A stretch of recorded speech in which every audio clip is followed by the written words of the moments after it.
qui a payé de son prix, de son sang. Il est descendu du ciel pour toi. Oh oui, alléluia. Tu connais ces chansons, il dit, tu viens.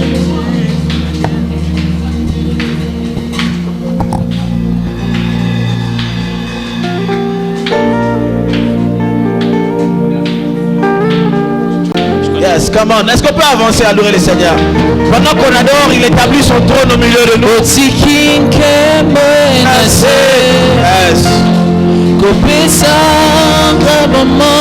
C'est ce qui s'est passé. Il a laissé la gloire sur la faiblesse de l'humanité et de l'homme. Yes, le paradis. Yes, il est descendu dans le plus profondément. Dans les cieux. Voilà pourquoi tu dois élever ton Saint-Nom. Eh oui, alléluia.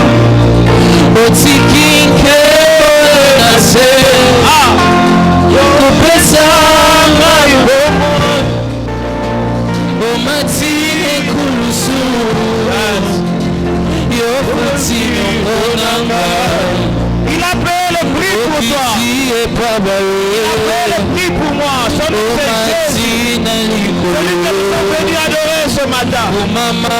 Il a raison de ce culte de ce matin. Oh, Sheba Bosséane. C'est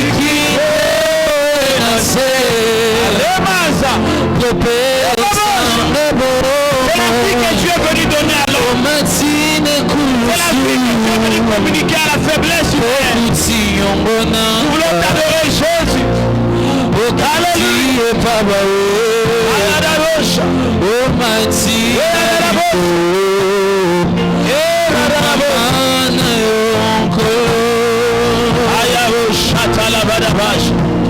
Oh Père, nous t'élevons et nous t'adorons. C'est toi qui m'es fait vivre. C'est toi qui me soutiens. Sans toi je ne suis rien. Sans toi je n'ai plus rien. En toi je me sens vivre. En toi je me sens bien. Quand je suis entre tes mains, je n'ai pas peur du lendemain. Je ne pourrais vivre sans toi. Est-ce qu'il y a des gens qui comprennent? Je ne compte que sur toi. Il y a des gens qui ont tenté de vivre mon bonheur, c'est qui ont compris que le bonheur se trouve réellement qu'en lui. Toi qui soutiens ma voix, je ne pourrais vivre sans toi.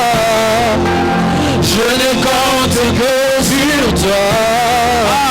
Mon bonheur se trouve en toi. Alléluia. Toi qui, je ne pourrais vivre sans toi. Je ne compte que sur toi. Mon bonheur se trouve en toi. Toi qui soutiens, je ne pourrais.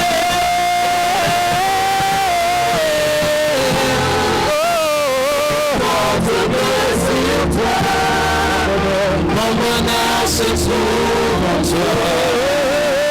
Toi qui soutiens, je ne pourrais.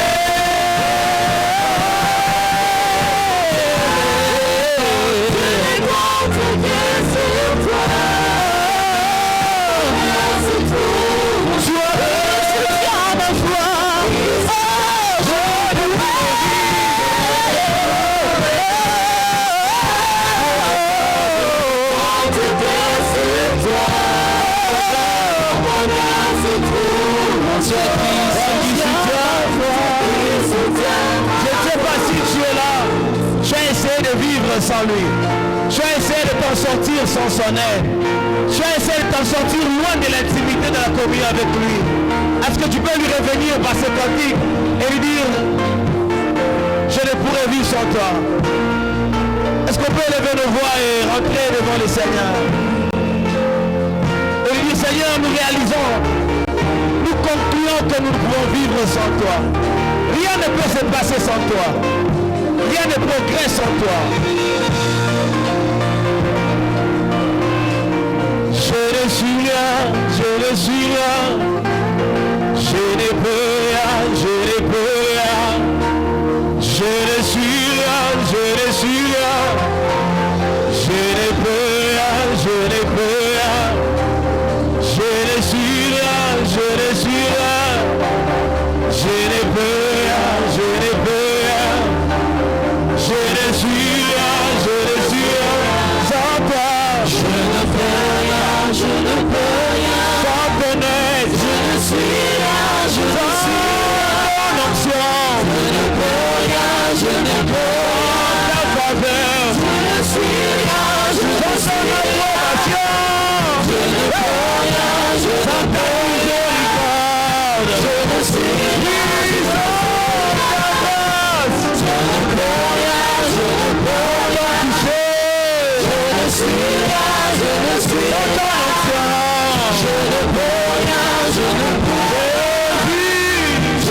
ma vie n'a pas de sens.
Je en train d'intervenir dans nos vies et nos problèmes.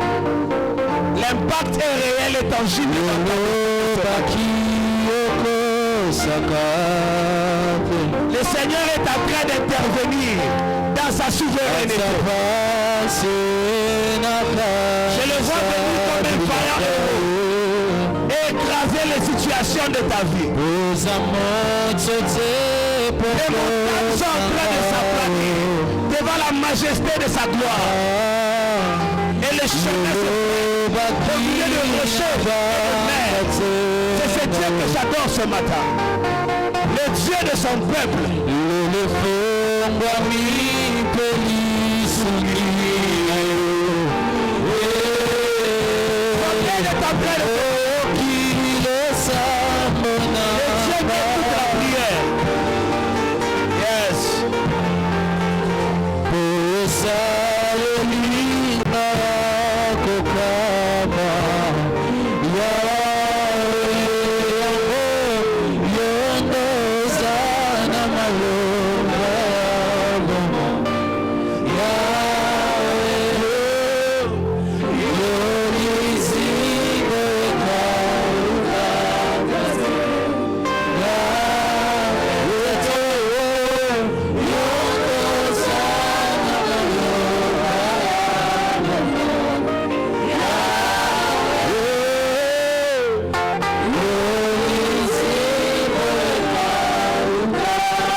Personne ne peut t'égaler.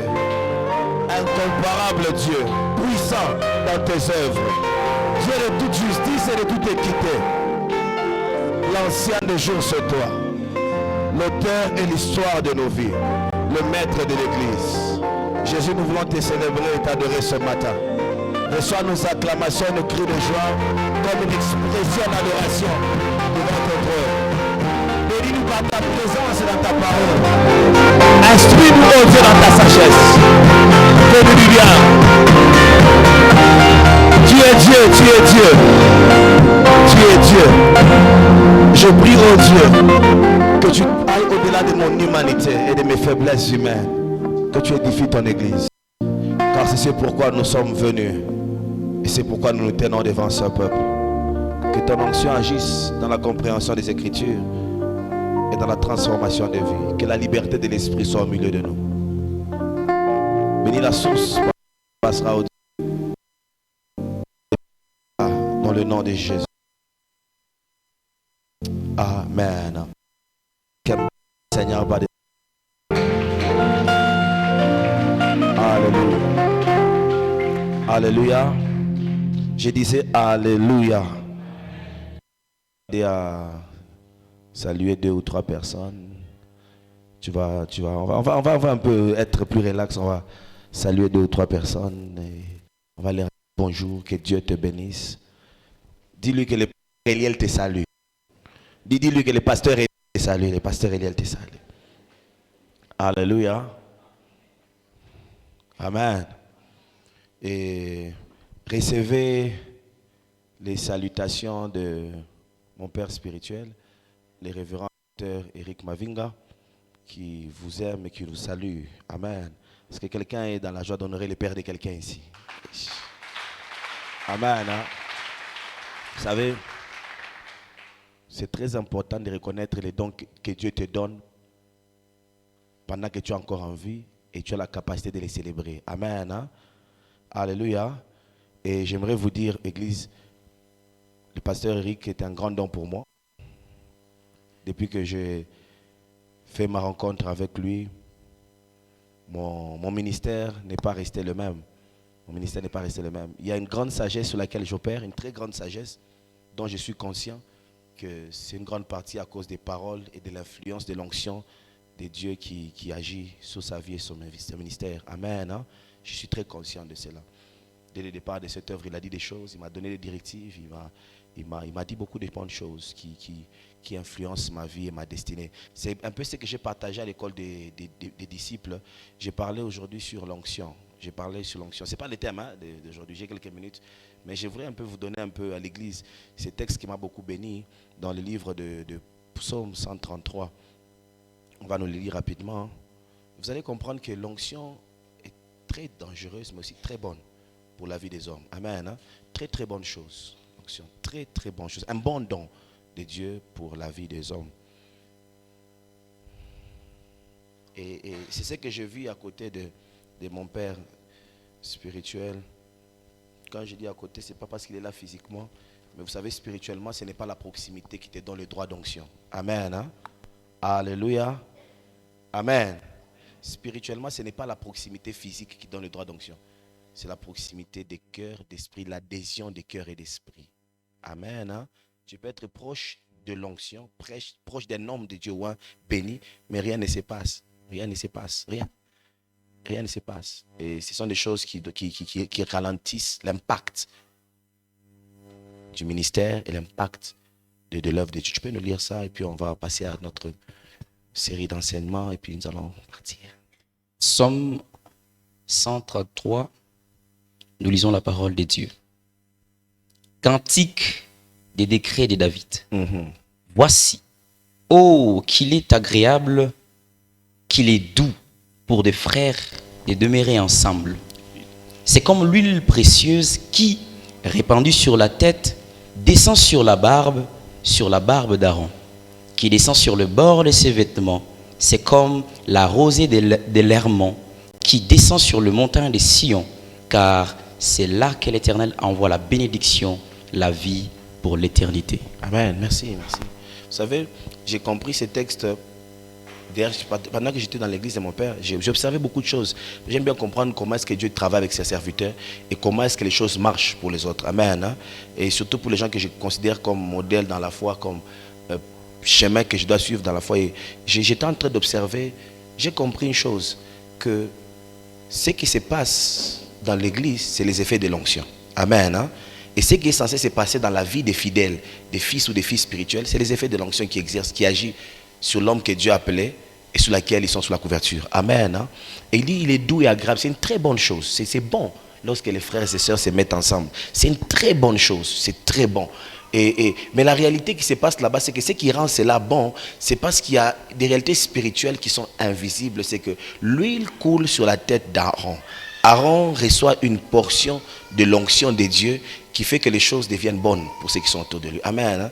Cette onction descend de manière hiérarchique sur sa barbe, sur les pans de sa robe. Et la Bible dit ceci, c'est là que Dieu répand ses bénédictions et la vie pour l'éternité. Il y a des rassemblements dans lesquels les gens ne sont pas bénis. Amen. Hein? Oui, il y a des rassemblements dans lesquels les gens ne sont pas bénis. Normalement, lorsqu'on vient à l'église, je vous dis la vérité, on vient pour être béni et être fortifié dans notre chemin pour la vie éternelle. C'est ça normalement. Quand on vient à l'église, on vient à la rencontre de Dieu, on vient pour être béni. Et qu'est-ce que Dieu veut? Dieu choisit un instrument, un homme qu'il établit, sur qui il repose son onction. Alléluia. Et il faudrait que les effets de cette onction coulent, descendent, pénètrent, afin que la vie et la bénédiction coulent. Alléluia. Amen. Hein? Et c'est ce qui fait que beaucoup d'entre nous ne sont pas souvent venus. Nous venons à l'église pour faire un tour. Beaucoup de personnes viennent à l'église et méprisent l'huile qui doit couler sur la tête d'Aaron. Et cette huile-là, écoutez, c'est l'onction qui est responsable des grands résultats dans la vie. Amen. Hein? Rien ne s'est pris. Tout ça, ça ne se fait pas parce que Dieu a favori. Dieu n'a pas de favoris. J'ai dit ça. Dieu n'a pas de meilleurs fils. Dieu n'a pas de meilleurs serviteurs. Dieu, c'est un Dieu de principes et il répond à ses principes. Et l'une des choses qui fait fonctionner la vie des gens, c'est l'onction. Et je vous dis la vérité, c'est l'un des grands problèmes dans notre pays, le Congo. Parce que j'ai remarqué que beaucoup d'entre nous, dans beaucoup des églises, très peu de gens discernent les œuvres de l'onction du oint dans leur vie et dans leur destinée. Amen. Hein? Alléluia. C'est comme ça que beaucoup de gens se retrouvent dans des prisons spirituelles, en train de marcher librement comme des humains. Mais spirituellement, ils sont liés parce qu'ils ne comprennent pas qu'ils sont contre l'effet d'une onction particulière. Et ça ne sera pas notre cas dans cette église au nom de Jésus. Et j'ai compris une chose sur l'onction, c'est que l'onction fonctionne dans une certaine atmosphère. Vous savez ça? Vous voyez, le fait c'est moi de m'être déplacé. J'ai vu des choses là où j'étais par la grâce de Dieu. Dieu a fait beaucoup de bonnes choses. Les gens ont été sauvés, les gens ont été visités, la puissance de Dieu était en action. Et tu sens que la manière dont ces gens-là vous reçoivent, l'atmosphère qui a été créée dans cette assembler. Personnellement, j'ai fait l'effort d'amener certains de mes fils pour que nous puissions ensemble saisir cette onction qui est dans cette atmosphère. Vous sentez que même si tu n'avais pas l'onction, ça doit couler. Amen. Hein? La soif que les gens là ont d'entendre. Mais déjà ici on parle, on dit que Dieu te bénisse, là il te regarde comme si tu étais en train de raconter une histoire, de film. Et pourtant, ceux qui vivent avec moi, ceux qui connaissent ma vie, je vis comme un esclave. Amen. Hein? Je n'ai presque pas de vie pour que la vie de Dieu coule en nous et que cette vie soit pour votre profit. Vous savez, c'est quand tu apprends seulement que ton pasteur, ton berger, qui est établi sur ta vie, Dieu le bénit, Dieu le visite. Si tu es vraiment un fils et une fille de cet homme de Dieu, je crois que tu devais être révolté. Vous savez pourquoi? Parce que ce que les pères ont conquis, les fils ne doivent pas souffrir pour ça. Vous savez ça? C'est comme si tu vois l'enfant d'un PDG en route, en train de marcher comme un voyou. Qu'est-ce que les gens diront? C'est pas normal. Son papa est méchant, soit il ne comprend rien. C'est pareil spirituellement. Les victoires que les pères possèdent, c'est pour faciliter la vie aux fils et aux filles. Amen. Hein? Et c'est en saisissant les principes de l'onction, en créant l'atmosphère favorable pour l'onction, que l'onction agira dans nos vies. C'est même Jésus qui avait toute l'onction. Je vous ai donné cet exemple. Jésus est parti pour ressusciter un mort. Quand il est arrivé là-bas, il a trouvé une atmosphère pas favorable. Il a demandé que tout le monde sorte. Vous vous souvenez de ça? Il a dit tout le monde sorte. Il a pris que Jean, Jacques et Pierre. Il dit venez les amis. Et ce n'est pas le seul épisode. C'est arrivé à 2 fois. Il est parti dans une ville où la Bible dit Jésus n'a pas pu faire même un miracle, même un seul. Mais lorsque vous lisez bien la Bible, on dit que Jésus, il a reçu l'onction sans mesure. Vous connaissez quoi sans mesure? Ça veut dire que ça n'a pas de limite. Nous autres, là, on perce chaque jour le mystère de l'onction, on veut grandir dans l'autorité spirituelle. Jésus n'avait pas de limite. Amen. Hein? C'est comme quelqu'un qui a des gigas illimités, mais n'arrive pas à télécharger. Je parle à quelqu'un, tout simplement parce que l'atmosphère dans laquelle il devait exercer les sans limites n'était pas conduisible. Vous savez, il y a une chose de donner et une autre chose de recevoir. Amen. Hein? Les choses spirituelles, nous les recevons par la parole, par les déclarations. Mais c'est l'attitude de nos cœurs, la disposition qu'on a par rapport au oint et à l'onction qui nous permet de les posséder. Alléluia. Que Dieu nous accorde, pierre vivante, une nouvelle attitude au nom de Jésus. Amen. Hein? Et ce qui est sûr, c'est que, j'aime ce que mon père dit souvent, il n'y a que les changements qui ne changent pas. Tout doit changer, sauf les changements lui-même. Donc, vous allez voir qu'il y aura beaucoup de petits changements dans l'église, dans l'organisation de l'église, dans l'organisation de nos cultes, dans l'administration de l'église, et tout, dans la mission. Donc, j'avais déjà suspendu les extensions, non? Mais on va recommencer les implantations. Amen. Hein? Alléluia. On va recommencer les implantations. Malgré les expériences qu'on a eues, on va foncer avec l'œuvre de Dieu. Gloire à Dieu. Gloire à Dieu. Est-ce qu'on peut bénir Dieu par des acclamations?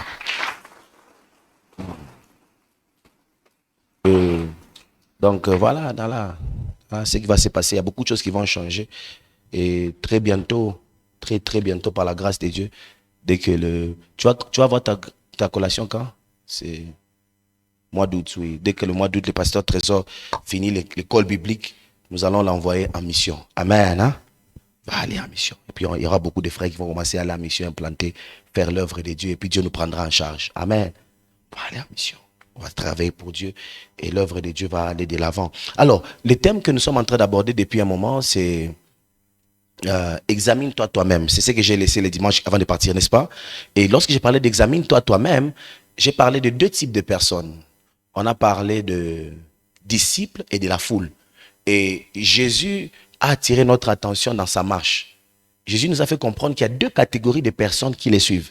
C'est bien de dire que moi je suis disciple de Jésus, c'est très bien. C'est bien de dire que moi je suis serviteur de Dieu. Ça c'est une très bonne chose. Mais dans toutes les personnes qui accompagnaient Jésus, il y avait 2 catégories qui s'imposaient. Il y avait des catégories de la foule, du nombre, c'est-à-dire il faisait l'effectif. Vous voyez, non? Quand on dit la foule, c'est un effectif. Quelqu'un a dit la foule n'a pas de conscience. Quand vous voyez les juristes, ils expliquent que la foule n'a pas de conscience. La foule c'est la foule. Et puis on ne peut pas compter grand chose sur la foule. Amen. Hein? Sur la foule, en fait, l'une des choses qui se passe dans la foule, c'est qu'on a dit. Qui a dit, on ne sait pas. Vous allez voir seulement, je peux sortir, tu peux seulement commencer à tu commences à fuir. Les gens vont commencer à te fuir, suivre. Tout le monde ne comprendra pas ce qui se passe. Lorsque vous arrivez quelque part, tu dis, tu fuis, peut-être maintenant tu leur poses la question. Vous êtes en train de fuir quoi? Demande qui m'a. Tu fouillais quoi? Parce que la foule est comme ça. Dans la foule, il y a de l'influence. Amen. Hein? Une chose qui fait la différence entre la foule et les disciples ne se laissent pas facilement influencer. Amen. Hein? Un vrai disciple n'est pas influencé par les temps, par les circonstances. Un vrai disciple est motivé et conduit par les instructions du maître. Amen. Hein? Une des choses qui caractérise que le maître a dit. Alléluia. Amen. Hein? Mais la foule, quand tu fais ça, on a dit. Et beaucoup de gens sont à l'église, mais ils ne sont pas encore arrivés au niveau de devenir des disciples de Jésus. Dans leur bouche, dans leur langage, il n'y a pas le maître a dit, c'est les on. Ils sont dans les communs des mortels. La foule n'a pas de conscience. La foule, c'est la foule. Et ma prière à moi, pendant que tu t'examines, c'est que tu réalises que tu n'es pas censé être dans la foule, tu es censé être disciple de Jésus. Tu es censé connaître les instructions du maître et de tenir sur ça. Et Jésus a dit ça comment? Parce que en Jean chapitre 6, vous allez voir, les disciples sont venus le voir et ils sont venus le voir et dit, maître, nous étions en train de te chercher. Nous te cherchions, maître. On était en train de te chercher. Où étais-tu passé? Jésus les regarde et dit, je vous connais. En réalité, ce n'est pas moi que vous étiez en train de chercher. Ce que vous cherchez, c'est la nourriture que vous avez mangée et que vous avez été rassasié. Amen. Hein? Mais les vrais disciples, on les connaît au-delà de cela. Beaucoup de gens disent qu'on cherche Dieu, mais arrêtez, ce qu'ils cherchent, ce n'est pas Dieu. Ils cherchent le travail. Alléluia. Amen. Hein? Beaucoup de gens disent qu'ils cherchent Dieu, c'est faux, ils cherchent le mariage. Ils cherchent l'argent. Lorsque Dieu lui donnera ce qu'il cherche, il abandonne Dieu. Et ça, c'est la mentalité de la foule. Jésus a dit non. Vous n'êtes pas venus me chercher. Vous êtes venus chercher le pain et la nourriture que vous avez mangé hier. Jean chapitre 6. Et plus tard, les disciples l'ont suivi pour écouter la parole. Il dit, mais pourquoi vous ne partez pas comme les autres? Il dit, maître, ce que nous avons entendu, à qui irions-nous? C'est toi qui as les paroles de la vie. Une des choses qui montre quelqu'un est disciple, c'est lorsqu'il commence à donner une place très importante à la parole de Dieu. Est-ce que je parle à quelqu'un? Lorsque quelqu'un commence à réaliser l'impact de la parole de Dieu. Vous savez, il y a beaucoup de gens, c'est comme si les cultes de jeudi, on n'a pas organisé ça pour eux. Les cultes d'enseignement, ce n'est pas pour eux. Amen. Hein? Et non, l'enseignement. Or, l'une des choses qui caractérisait l'église primitive, c'était une église qui persévérait dans les enseignements des apôtres. Amen. Hein? Qui aimait écouter ce que les apôtres enseignaient et sur chaque domaine de la vie. C'est comme ça que nous faisons beaucoup de bêtises. Qu'est-ce que nous enseignons sur les finances à l'église? Qu'est-ce que nous enseignons sur la dîme et les offrandes? Qu'est-ce que nous enseignons sur les fiançailles à l'église? Qu'est-ce que nous enseignons sur le ministère à l'église? Qu'est-ce que nous enseignons sur les dons spirituels à l'église? Qu'est-ce que nous enseignons sur la délivrance? Beaucoup de gens ne savent pas. Or, de vrais disciples doivent connaître les enseignements de la maison. Amen. Hein? Alléluia. Et on ne connaît pas les enseignements de la maison lorsqu'on vient de temps en temps à la maison. C'est lorsqu'on persévère dans la maison de Dieu, dans les enseignements. Qu'est-ce que tu connais de la gestion des temps difficiles, les moments de crise? Qu'est-ce que tu connais sur la foi? Ce sont les choses qui me caractérisent un vrai disciple. On reconnaît un vrai disciple par les enseignements qu'il y a dans son cœur. Amen. Alléluia. Est-ce que j'ai parlé à quelqu'un? Amen. Hein? Et on a parlé de certaines choses. On a parlé de l'amour. Il y a l'amour qui manque dans le cœur de beaucoup de gens. L'amour, on a vu dans 1 Corinthiens. C'est terrible l'amour. L'amour a des profondeurs et des ramifications terribles. Et puis nous avons aussi parlé de porter du fruit. Mais alors aujourd'hui, je vais toucher en quelque chose que je vais parler dans beaucoup de dimanches. Alors examine-toi toi-même si tu es rétrograde. Je vais parler sur la rétrogradation. Amen. Hein? Alléluia. Je vais parler sur la rétrogradation. Je vais enchaîner 10 dimanches comme ça, on parlera sur ça. Examine-toi toi-même si tu es en train de rétrograder. Pourquoi je vais parler de la rétrogradation? Parce que l'un des objectifs que Dieu a donné à l'église et aux hommes de Dieu, c'est de garder les gens dans la foi et dans l'amour pour Dieu. Amen. Hein? C'est de permettre aux saints et aux chrétiens d'avancer avec Dieu.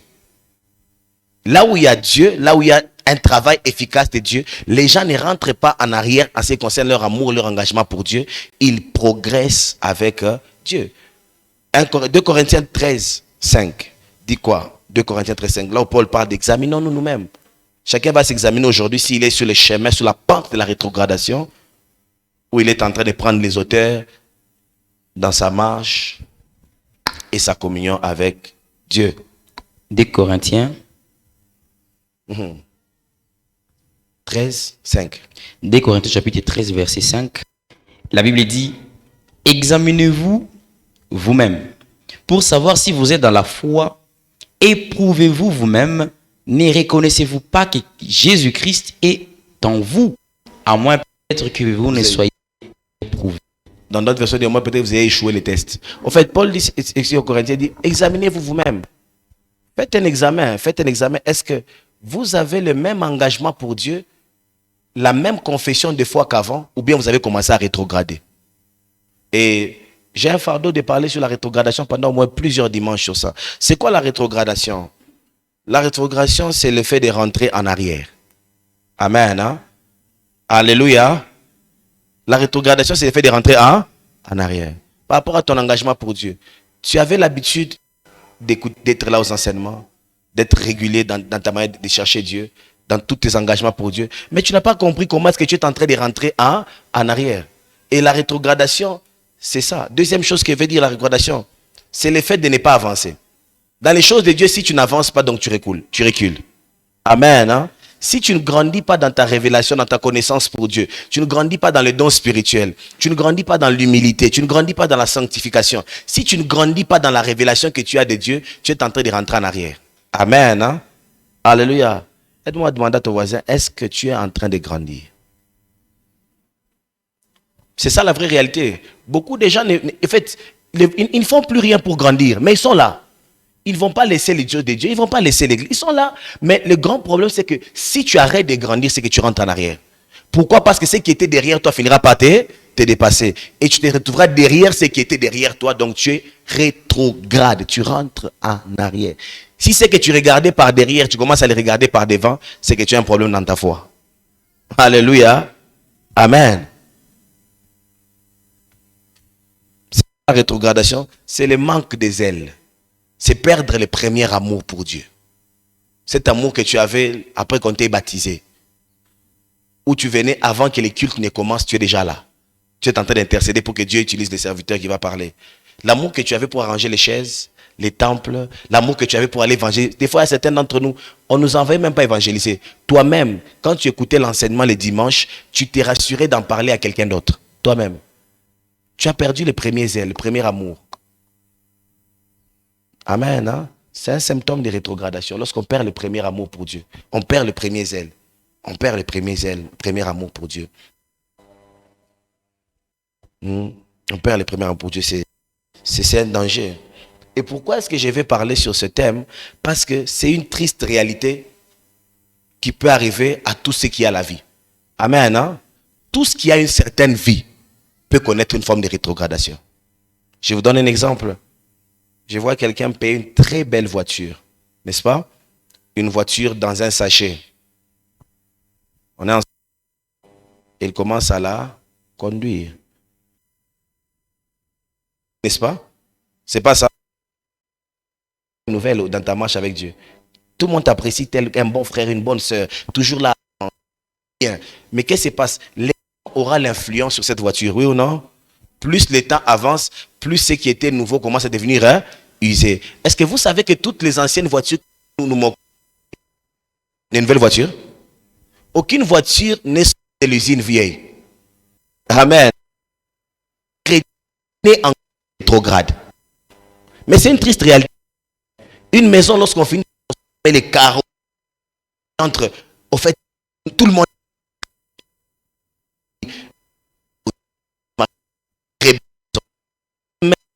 Si on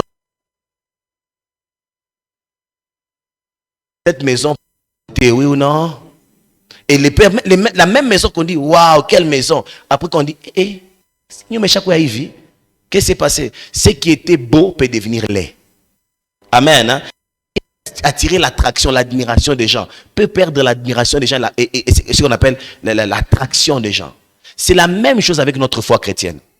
Quand tu es au début de ta foi, quand tu as donné ta vie à Jésus, si tu ne sais pas prendre soin de ta vie spirituelle, tu risqueras de perdre toute forme d'attraction. Amen. Hein? Et je déclare sur la vie de quelqu'un, cela ne t'arrivera pas au nom de Jésus. La même grâce que Dieu m'a faite. En fait, ça fait des années, il y a quelqu'un qui m'a posé cette question à Kinshasa récemment. Il m'a dit, mais qu'est-ce que tu fais depuis que je t'ai connu jusque maintenant? C'est comme si ton amour pour Dieu ne diminue pas. Amen. Hein? Je vous dis, j'ai reçu une dose qui ne finira pas. Reçois la même grâce au nom de Jésus. Je me dis, mais pasteur, je ne comprends pas. Des fois, on fait un petit tour dans le monde et puis on revient aussi. Mais depuis que je te connais, tu as la même constance, la même passion pour les âmes, les mêmes ailes pour Dieu, la même vie de prière, encore plus d'exercices qu'avant. Je vous dis, bien aimé, écoutez, si vous saviez comment est-ce que c'est qui est... Vous savez, quand une maison arrête d'être belle, les gens arrêtent de donner de l'attention et du respect, oui ou non? On ne traite pas une nouvelle voiture comme une vieille voiture de la même manière. C'est pas ça? Ou bien c'est pas ça? Fais l'effort de rester un chrétien nouveau dans ton intimité avec Dieu. Amen. Hein? Fais l'effort de rester un chrétien à jour dans ta marche avec Dieu. Et je prends autorité contre toute rétrogradation au nom de Jésus. Je dis à quelqu'un, tu ne vas pas... Et Dieu t'accorde cette grâce. Bien aimé, c'est une grâce qui rassure des grands progrès. Vous savez ça? Avec Dieu, on voit plus de grandes choses, plus on marche. Parce que vous savez ça? La marche avec Dieu est souvent timide. Mais plus tu montes, plus tu as des percées. Comme je vous ai dit, avant, il y a beaucoup de choses qui ne m'arriveraient pas, qui m'arrivent maintenant. Beaucoup de choses qui ne m'arriveraient pas, qui m'arrivent maintenant. Parce que Dieu honore la constance, Dieu honore les progrès. Les Pierre qui est venu le jour où il l'a appelé, ce n'est pas le même Pierre qui est mort. C'est un Pierre qui a connu une ascension en termes de considération dans sa société. En fait, Dieu a bouleversé la vie de Pierre par sa manière de progresser. Dieu t'accorde de grandes faveurs dans ta progression au nom de Jésus. Alléluia. Et c'est ce qui doit se passer. C'est ce qui doit se passer. Beaucoup de gens sont devenus rétrogrades. Avant d'écouter la parole de Dieu avec enthousiasme, avec chaleur. Tu as soif des choses de Dieu. Maintenant, tu viens pour écrire des choses dont tu n'as pas envie de pratiquer. Au fait, quel choc. C'est un choc. C'est un choc. On ne grandit plus. On ne grandit plus avec Dieu. Écoutez, bien-aimés dans le Seigneur, tout ce qui s'est détruit annonce l'œuvre du diable. C'est lui qui a reçu le mandat de détruire, c'est qui? C'est le diable. Jean 10 dit ici quoi? Les voleurs ne viennent que pour détruire, égorger et tuer. Mais moi, je suis venu pour que quoi? Mes brebis aient et la vie. Je dis à quelqu'un, plus tu progresses, plus tu as la vie. Je dis, plus tu progresses, plus tu entres dans l'abondance. Plus tu progresses, plus tu as la vie. Plus tu progresses, plus tu entres dans l'abondance. Et les gens ne comprennent pas ça. Écoutez, les Eliel qui avaient reçu l'appel de Dieu et les Eliel qui est maintenant, il y a la vie et l'abondance qui vient. C'est pas la même. En fait, les choses changent avec Dieu. Tu changes toutes choses. Tu connais cette chanson, Rick? Tu changes toutes choses. Tu vas jouer ça. Viens, tu vas jouer ça bientôt, on va finir notre culte. On va chanter. Dieu change les choses. Mais il change les choses pour ceux qui progressent avec lui. Amen. Hein? Il n'y a aucune récompense pour ceux qui commencent la course et s'arrêtent au milieu. Est-ce que vous savez ça? Les choses de Dieu, c'est facile de commencer. Mais ceux qui sont couronnés, ceux qui finissent. Je parle à quelqu'un. C'est facile de souffrir pour la chorale. Très facile de faire ce que fait le travail des pionniers. Je suis sûr, même ceux qui ont commencé cette chorale, ils sont presque plus là, à part peut-être notre petit batteur qui était là. Est-ce qu'on est ensemble? Mais dans le temps de gloire que Dieu apportera à cette commission, certains ne seront plus là. Pourquoi? Parce que c'est facile de commencer, mais très difficile de finir. Parce que les gens ne comprennent pas que la rétrogradation est une arme du diable qui nous arrache nos récompenses. Amen. Hein? C'est facile de commencer une discipline de prière, mais très difficile de finir minute devant sa face. Pourquoi? Parce qu'il y a des récompenses attachées à cela. Le diable le sait. Le diable le sait. J'aimerais dire à quelqu'un, persévère, grandis, vis pour voir ces jours-là. Voilà les jours où la promesse de Dieu s'accomplit. Au fait, où tu comprends que les nuits de prière, les évangélisations, en fait, tout ce que tu faisais avait un sens. Tes offrandes, tes semences, tout ça. Il y a un jour où tu réalises seulement que ça avait un sens. Tu verras ces jours-là au nom de Jésus. Quand Dieu m'appelait, quand je me convertissais, quand j'ai parti à l'église, moi, mes amis m'ont laissé. Même dans la famille, ce n'était pas facile parce que mon père ne comprenait pas du tout mon appel et tout ça, ma conversion. Il me dit, toi, tu es devenu trop chrétien que dans la normale. Mais mes prédications étaient des prédications très dures. Alléluia. Est-ce que nous sommes ensemble? Et j'étais confus. Parce que j'avais l'impression de partir nulle part. Mais la règle que je me disais, Eliel, persévère jusqu'à voir ces jours-là.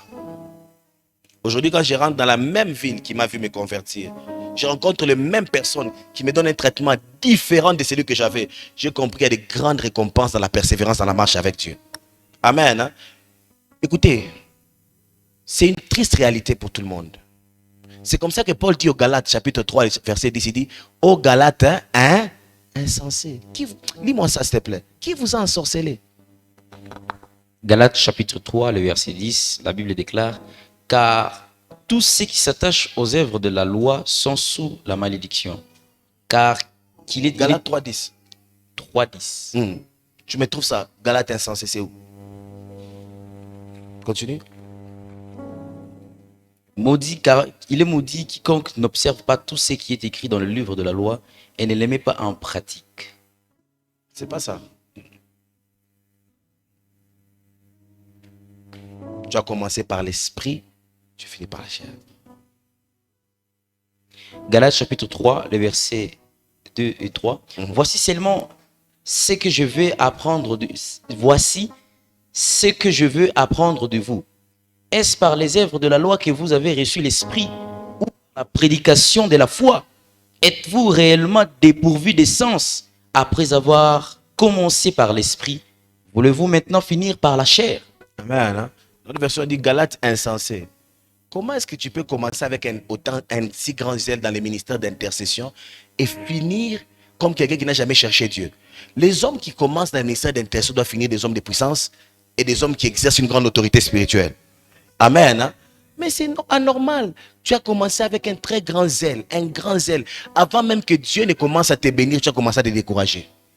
Avant même que ton histoire commence à s'écrire avec Dieu, tu as commencé à abandonner. Mais ça n'arrivera pas à quelqu'un au nom de Jésus. Beaucoup de gens, tu vois, faut être dans la marche avec Dieu. J'ai compris que l'une des choses que le diable fait, c'est un démon de rétrogradation. C'est comme s'il tient la corde. Toutes les fois que tu es devant la porte des grandes bénédictions dans la destinée, il te ramène en arrière. Wana, j'ai dit à Dieu que ces choses ne m'arrivent plus jamais. Bien aimé, il y a beaucoup de bonnes choses en Dieu. Le Dieu qui a béni ton voisin est sur le point de te bénir aussi. Vous savez, quand des gens témoignent des bienfaits de Dieu, ça montre que Dieu est en train d'agir encore jusqu'à maintenant. Est-ce que vous savez ça? Les témoignages montrent que Dieu est encore à l'œuvre. Et quiconque persévère dans la course, quiconque reste constant et progresse avec Dieu, il aura des résultats avec Dieu. Il aura des résultats avec Dieu. Et c'est ma prière pour cette église, qu'aucun d'entre nous ne puisse rétrograder au nom de Jésus. Que notre zèle, notre amour pour Dieu, notre amour pour le service de Dieu reste constant au nom de Jésus. Alléluia. Une des choses que nous devons savoir encore sur la rétrogradation, et je vais m'arrêter là-bas, c'est que c'est un danger auquel tout croyant est exposé. Un grand danger auquel tout croyant, tout enfant de Dieu, peu importe ton titre, même si tu t'appelles archive-évêque bishop, tant que tu resteras dans la course, tu es exposé à des fois rétrograder. C'est comme ça qu'il ne faut jamais être trop sûr de soi-même. Amen. Hein? Trop sûr, trop mauvais. Alléluia. Ah, moi, je ne peux jamais rentrer en arrière. Il faut toujours apprendre à se remettre en question dans sa marche avec Dieu pour progresser avec Dieu. Alléluia. Amen. 1 Corinthiens 10, 12. Certaines personnes ont rétrogradé, pas parce qu'elles n'étaient pas spirituelles, mais parce qu'elles ont seulement méprisé les dangers de la rétrogradation. Ils pensaient tellement qu'ils sont des hommes de prière que rien ne peut leur arriver de mal. Bien-aimé, tu peux quitter la présence de Dieu et être une cible du diable. Amen. Hein? Alléluia. Tu peux quitter la présence de Dieu et être une cible du diable. Tu peux quitter une retraite de 40 jours où tu as vu des anges et des manifestations surnaturelles et le diable te réclamait encore pour te ramener en arrière. Ce n'est pas une immunité à vie qu'elle est dans la présence de Dieu. C'est faux. Il faut veiller sur son propre cœur. Suis-je en train de rentrer en arrière par rapport aux vœux, aux engagements, aux décisions et aux principes qui devaient faire progresser ma foi et ma croissance spirituelle?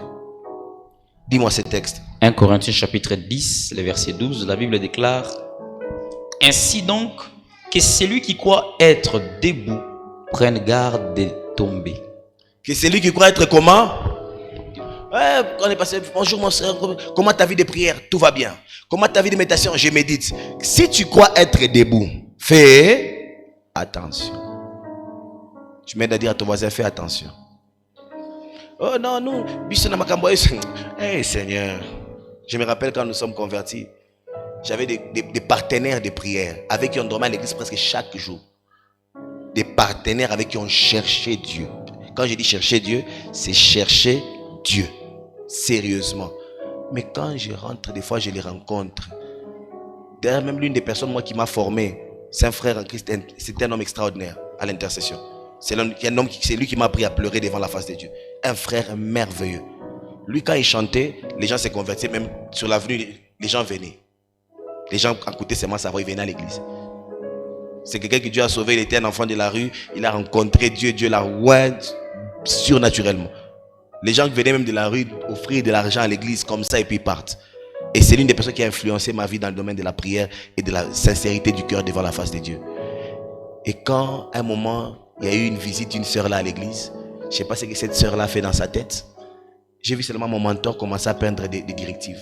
Et puis par après, il est tombé amoureux de cette sœur. Et puis ils ont commencé à faire des choses bizarres. Son amour pour Dieu a séché. Il s'est retrouvé dans n'importe quoi. Et aujourd'hui, pendant que je vous parle, je suis rentré à l'église. Je l'honore toujours. Je l'ai même salué.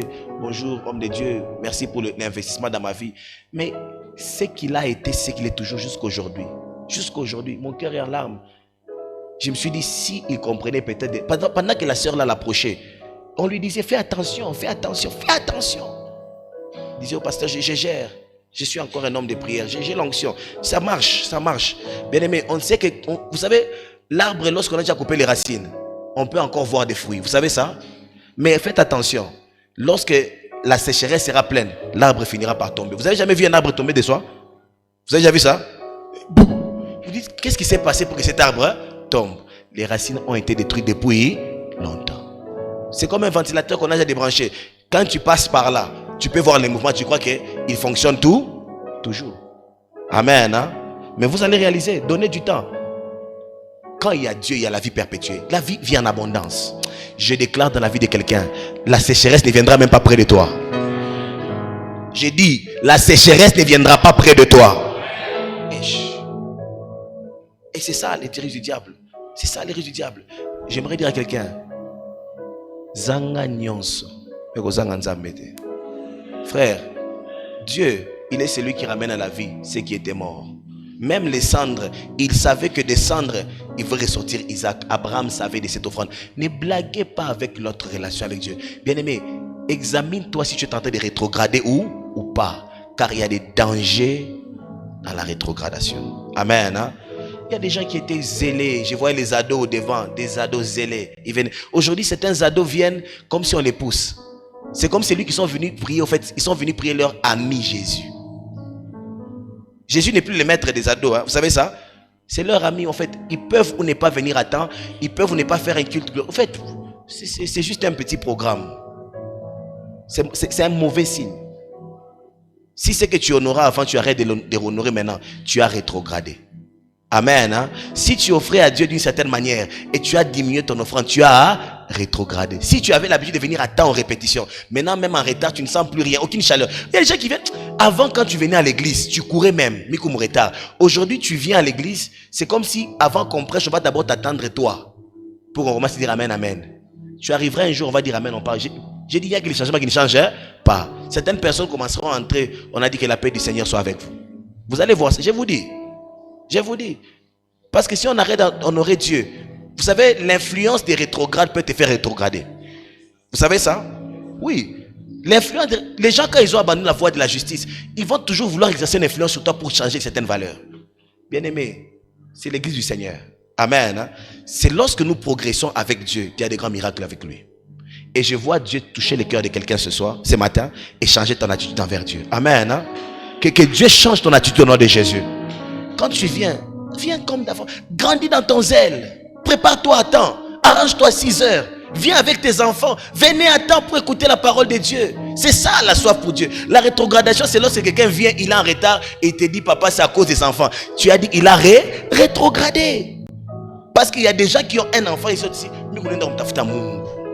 Ça, ça existe. Ce que nous ne voyons pas, ça existe ailleurs. Et ceux qui ont encouragé ça, c'est toujours nous les pasteurs. Amen. Hein? Parce que quand on t'a envoyé un code à la banque, tu auras un enfant ici dans la bateau. Tu es en train de partir récupérer les codes. Vrai ou faux? Vrai ou faux? Qui a déjà appelé la banque dit qui a déjà fait ça? Que Dieu t'accorde la grâce de grandir avec lui. Que Dieu t'accorde la grâce de grandir avec lui. Et que Dieu bénisse sa parole. Sa parole. Et nous allons prier. Nous allons courber nos têtes dans la prière. Pendant que je peux chanter un peu, hein? Je vais faire un appel et puis tu sais à cause. Je vais faire juste un appel. C'est ça ce que je vais faire aujourd'hui, juste un appel.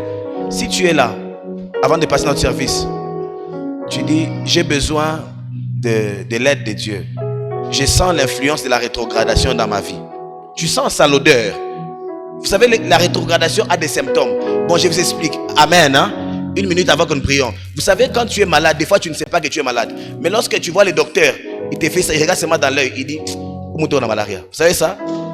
Il y a des symptômes. Peut-être que pendant que je prêche, tu as senti les symptômes de la rétrogradation en toi. Tu sais que ton amour, ton attachement pour Dieu a commencé à diminuer. Le respect que tu avais pour Dieu, les hommes de Dieu, les choses de Dieu, la mission. Donc, tout a commencé à diminuer progressivement. Ce sont des mauvais symptômes de destinée. Très mauvais symptômes. Examine-toi toi-même. Aujourd'hui, chacun est docteur de lui-même. Pendant qu'il chante, moi j'ai fait l'appel très rapidement. Tu es là, tu restes pasteur. Je sens que ça ne va pas. J'ai arrêté de grandir avec Dieu. J'ai arrêté de faire des progrès dans ma marche avec Dieu. Là où tu es, te tiens debout très rapidement, nous allons prier. Dieu te bénisse, frère. Dieu te bénisse, sœur. Dieu vous bénisse. Dieu vous bénisse très rapidement. Nous sommes en train de prier. Parce que c'est sérieux, c'est une affaire de vie. Pendant que nous on chante, chacun prie. Tu te tiens debout, tu pries. Je ne suis pas le juge de quelqu'un bien-aimé. Moi, je suis seulement venu vous amener la parole que j'ai entendue. La rétrogradation est une maladie très dangereuse dans la croissance de l'œuvre de Dieu. Tout ce qui ne grandit pas, c'est détruit. C'est détruit. Est-ce que tu peux commencer à élever ta voix? Prie toi-même. Qu'est-ce qui s'est passé? Où est-ce que tu as abandonné ton premier amour? Les frères qu'on appelait frères, les sœurs qu'on appelait sœurs. Il y a des choses qui ne valent pas l'argent. Bien aimé, la sensation de marcher avec Dieu, ça n'a pas de prix sur la terre des hommes.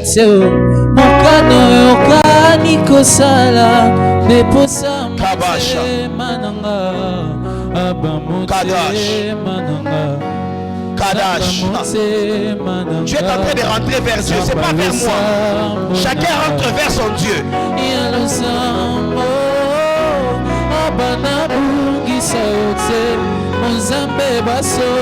Chacun est en train de rentrer vers son Dieu. Si tu sens la conviction, te tiens debout, tu dis Seigneur, me voici. Je ne rentrerai plus en arrière. Jusqu'à ce qu'on verra la gloire de Dieu.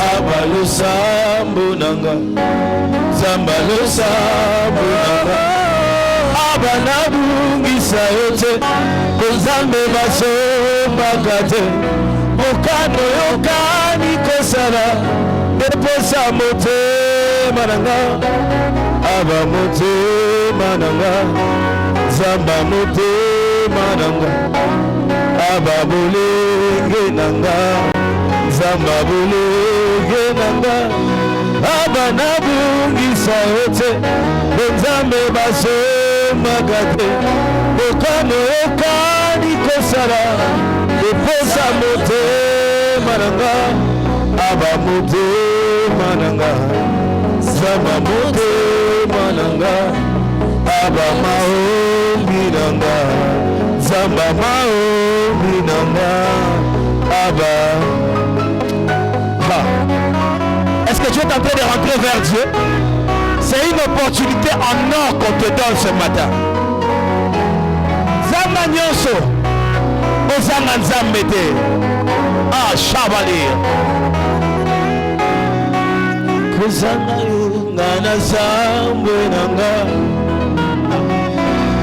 Mosika na yo vinanga. Le diable travaillera pour te détacher de ta source, mais tu resteras connecté par l'onction de Dieu.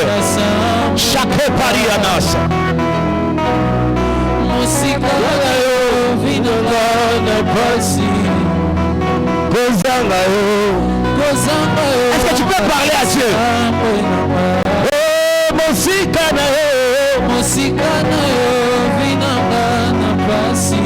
Yao kozanga yo ngai na sambwe nanga. Nalobi mosika na yo vinanga na basi. Abio Où est le Dieu devant lequel je priais à minuit?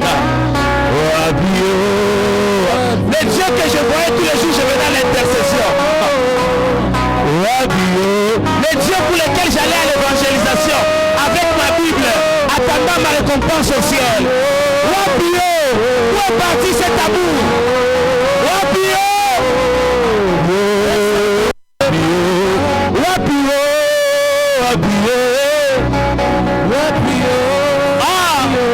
Le Dieu pour lequel je donnais au protocole et je servais, j'arrangeais les chaises. Où est parti ce Dieu? Pour sa motema. Pour sa motema nanga.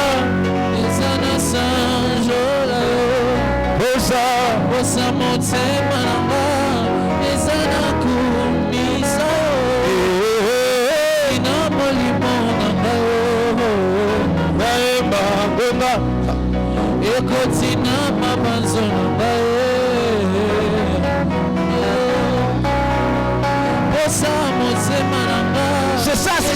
C'était ça le désir de mon cœur. C'était ça qui bouillonnait dans ma vie. C'était pur. C'était innocent. C'était vrai. C'était amoureux. C'était pas calculateur par rapport à un projet, par rapport à une bénédiction. C'était juste l'amour pour Dieu. Et les fardeaux des âmes. Restaure encore ce matin. Merci de restaurer nos vies, notre amour et notre passion pour toi au nom de Jésus. Que le Dieu qui a parlé restaure la vie de quelqu'un au milieu de nous. Reçois la restauration au nom de Dieu. Restauration au nom de Jésus. Reçois la restauration au nom de Jésus. Dieu t'accorde la vigueur de la jeunesse au nom de Jésus. Dieu t'accorde la soif et l'amour pour lui. Plus jamais le même. Au nom de Jésus. Amen. Alléluia. Wow. C'est sérieux. La rétrogradation, c'est une maladie très dangereuse dans la foi. Maintenant, je vais donner l'opportunité à quelqu'un. L'opportunité à quelqu'un, s'il vous plaît.